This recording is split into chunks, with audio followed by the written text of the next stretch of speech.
इस टाइम मैं इटावा में पक्के तालाब पर आया हूं, जहां का आप देख सकते हो भारतीय किसान यूनियन के पदाधिकारी संयुक्त रूप में हैं। आज क्या स्थिति है भारतीय, यहाँ एबीपी न्यूज वालों ने अभी कौन बनेगा प्रधानमंत्री के विषय में सभी लोगों से चर्चा की। क्या स्थिति है, मेरे पास इसी बीच राजेंद्र सर हैं जो कि भारतीय किसान यूनियन राजनीतिक से हैं। सर क्या मैसेज दोगे आज जो यहाँ मतलब मीटिंग? ये मैसेज का, जब यहाँ का सांसद ही भाग गया हम लोगों को देखते ही, तो उसमें क्या मैसेज दे? वो तो सीधा सीधा मैसेज है। आपने क्या मांग रखी थी सांसद जी से? सांसद जी रुके ही नहीं तो मांग क्या रखते? मांग तो स्पष्ट थी कि हमारा स्वामीनाथन रिपोर्ट लागू करो। कोई सरकार लागू नहीं कर रही।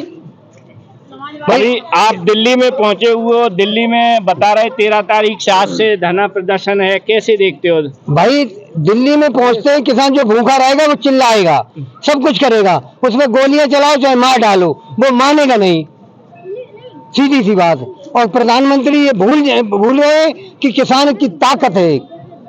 बहुत बहुत धन्यवाद। क्या कहोगे युवा भारतीय किसान यूनियन राजनीतिक संजय यादव जी हैं, क्या कहोगे सर? जो दीपक बुझने की कगार पे होता है तो तेज रोशनी देता है और बिल्कुल ऐसे जगमगाता है जैसे बहुत बड़ा दीपक जो बन गया हो, 2 दीपक की रोशनी की देता है।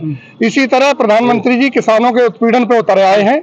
आप समझिए इनका अंत है और अब ये दोबारा आने वाले नहीं है। बीजेपी तो कह रही है हैट्रिक लगाएंगे, तीसरी बार हैट्रिक लगाएंगे। ये ईवीएम हटा के देखें, पता लग जाएगा इनको अपनी औकात। ईवीएम के सब हैक कर आ रहे हैं। मैं तो खुलेआम चैलेंज के साथ कहता हूँ, तमाम इंजीनियर्स वगैरह कह रहे हैं, सबको अंगूठे पे घुमा रहे। आप समझे जब चुनाव आयोग से शिकायत की जाती तो चुनाव आयोग बैन भेजता 45,000 गाँव में, उस पर लिखा होता मोदी की गारंटी। चोरी मोदी कर रहे और मोदी गारंटी दे रहे। ये देखो वही चोरी कर रहे, वही डोली के संग घूमे फिर रहे। बहुत बहुत धन्यवाद सर। जहाँ विपक्ष जीत जाता है वहाँ ईवीएम पे सवाल नहीं उठता है, जहाँ बीजेपी जीत जाती है वहाँ ईवीएम पे सवाल उठता है, कैसे देखते हो? इस देश की बहुत बुरी दुर्दशा है, क्योंकि यहाँ का जो प्रधानमंत्री है वो वाकई में इस टाइप का प्रधानमंत्री है कि इसको समझ पाना इस हिंदुस्तान मुल्क के आम लोगों के बस में नहीं है। सच्चाई तो यही है कि इस इंसान को समझना बहुत ही कठिन है। न ये क्षत्रिय है, न ये ब्राह्मण है, न ये शूद्र है और न ये वैश्य है। क्योंकि जो व्यक्ति अपनी जातियों को बदलता हो, अपने आप को कहीं ये तेली बताता है, कभी कहता है मैं बनिया हूँ, कभी कहता है कि अरे भाई मैं तो चौकीदार हूँ, तो इस तरीके से जो बदल रहा है गिरगिट की तरह रंग, तो इसके बारे में कुछ भी कहना जायज भी है और नाजायज भी है। हालांकि क्योंकि ये किसानों की हित की देश के प्रधानमंत्री हैं सर, सम्मान से ही। मैं देश के प्रधानमंत्री पर कोई कुठाराघात नहीं कर रहा हूँ, मैं व्यक्तिगत कुठाराघात कर रहा हूँ इस शासन सत्ता पर। ये सरकार जो काबिज है, ये एक तरफ किसान हितैषी होने का दावा करती है, दूसरी तरफ हम देखते हैं कि खाद की जो बोरी है, जो यूरिया की बोरी को ले लीजिए आप, कि इसमें भी पहले 50 किलो की भर्ती थी, अब ये भर्ती 45 की कर दी, 45 के बाद ये 40 की कर दी और कीमत भी दुगनी कर दी। सरकार कैसे कह सकती है कि मैं किसान हितैषी हूँ? ये केवल एक छलावा है, इसके अलावा कुछ भी नहीं है। एक तरफ तो सरकार किसान नेताओं को भारत रत्न देने का काम करती है।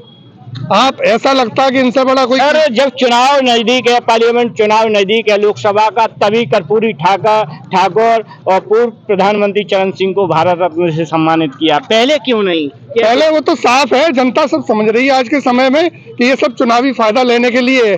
आप बताइए, अगर ये दिल से वास्तविकता किसानों की इज्जत कर रहे होते, आप टीवी उठा खोल के देखिए, हरियाणा के जो पंजाब के किसान आ रहे हैं, कितने बड़े बड़े भाले लगवा दिए सड़कों पे, आंसू गैस के गोले चल रहे, गोलियां चल रही, किसान चिल्ला रहे कि मेरे गोली लग गई, और कोई ही नेता इनका प्रतिक्रिया नहीं दे रहा। आप समझो, यहाँ ये इटावा के सांसद जी बैठे, जैसे उन्होंने किसानों को देखा, उठ के चल दिए। तो सांसदों की ये स्थिति है, आपके आम कार्यकर्ताओं की ये स्थिति है। अब मोदी जी इतने कमजोर हो, ये तो हमने भविष्य में भी नहीं सोचा था।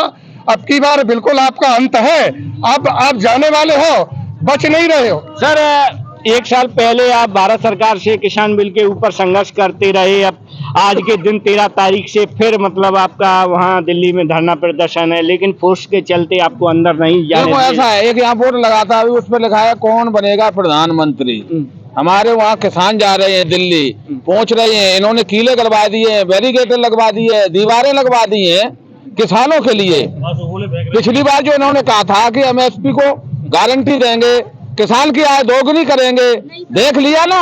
अब किसानों के साथ ये ऐसा व्यवहार कर रहे हैं, जबकि दो लोगों से देश चल रहा है, जवान से और किसान से। जब किसानों के साथ ऐसा व्यवहार कर रहे हैं तो और इससे घटिया सरकार कौन सी है, हमें ये बताइए आप। पत्रकार महोदय जी से आप खड़ी थी अब हमारी पत्रकार महोदय जी, वो बार बार यही पूछती थी कौन बनेगा प्रधानमंत्री, कौन बने, जो अच्छा कार्य करेगा और को भी तो चांस दो। अरे और को भी तो चांस देना चाहिए, जो अच्छा कार्य करेगा वो प्रधानमंत्री बनेगा।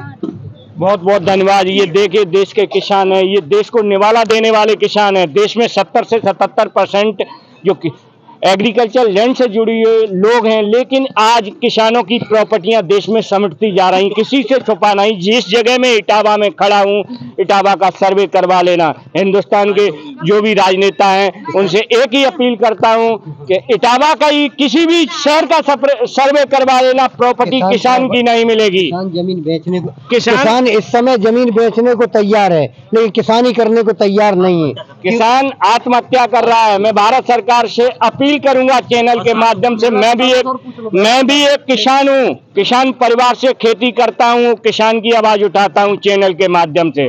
जब तक दुखी किसान रहेगा धरती पर तूफान रहेगा। और एक बहुत बड़ी बात है कि जिस दिन देश का किसान जाग गया उस दिन शायद कौन संसद में होगा, कौन विधानसभा में होगा, ये तो समय बताएगा। हालांकि मैं राजनेताओं से कहूंगा किसानों की समस्या पर ध्यान दें। बहुत बहुत धन्यवाद।